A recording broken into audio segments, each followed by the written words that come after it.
Nakita ko si Harith mga gar, bigla siyang nagulat nang makita niya ako at mabilis na tumakbo. Sa sobrang inis ko hinabol ko siya at binato ng palakol sa ulo. Nakita ko si Leslie na may ginagawang kalokohan sa damuhan mga gar, nagtatanim siya kasi ng granada, mabilis kong inagaw sa kanya at pinasabog sa butas ng tenga niya. Dito mga gar, nagnanakaw ng repolyo si Dairot, nanlaki ang butas ng ilong niya nang makita niya ako at sinugod niya ako. Gumanti ako at pinaamoy ko ang flower ko sa kanya at siya ay nakatulog. Tapos nakita ko si Gosyon at tinapunan ko ng gay uma para ma-fall siya sakin, ay marupok.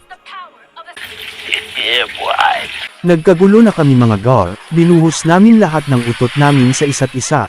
Maya-maya pa bigla akong binanata ni Dairot pero napitas ko siya, di ko napansin na sumunod si Harith at natusok niya ang pokengkay ko. Nagrambolan kami ulit mga gar, halos dalawa sa kalaban ang sumalangit. Akala ni Leslie makakatakas siya, bigla siyang nahimatay nang binato ko sa kanya ang resibo ng Shopee. Sumabog ang mga tae nila Dairot at Leomord mga gar, matapos namin silang paulanan ng Furryworks, hahaha. Sorry. Bigla na lang nag-invincible si Leslie mga gar, nang tinapon ko sa kanya ang babayaran niyang bill sa Meralco, hahaha. Halos mapatakbo sa takot si Gosyon mga gar, makakatakas na sana siya pero binato ko sa kanya ang wallet kung walang laman. Napansin kong may binabalak si Dairot na di maganda, kaya ganun din ang sasapitan niya sakin, hindi rin maganda.